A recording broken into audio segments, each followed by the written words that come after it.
सर्वप्रथम त्यांनी राज्याला मंगोलच्या आक्रमणापासून स्वतःला वाचवण्यासाठी प्रयत्न केलेले आहेत. त्यांनी काय केलं, 2 लाईन ऑफ डिफेन्स तयार केले इंडियाच्या नॉर्थ वेस्टला, म्हणजे आज जिथे पाकिस्तान आहे त्या साईडला.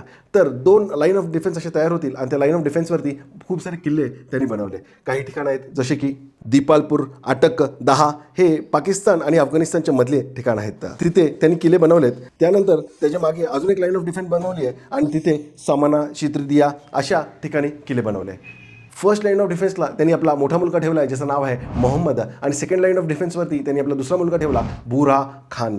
इंटरेस्टिंगली अशा पद्धतीने ह्या लाईन ऑफ डिफेन्समुळे मंगोल लोकांचं आक्रमण भारतावरती थांबलेलं आहे. जिथे जिथे मंगोल गेले तिकडे त्यांनी खूंखार आक्रमण केलेलं आहे, पण ह्या तबाईपासून भारत त्यावेळेला वाचलेला आहे. पण मंगोलांच्या एका अशा आक्रमणामध्ये त्याचा जो मोठा मुलगा असतो मोहम्मद तो मारला जातो आणि थोड्या वेळासाठी हा फर्स्ट लाईन ऑफ डिफेन्समधला थोडा एरिया मंगोल लोक घेतात, पण त्याला हा नंतर परत रिकॅप्चर करून घेतो. पण ह्या सगळ्या प्रोसेसमध्ये मोठा मुलगा त्याचा मरून जातो.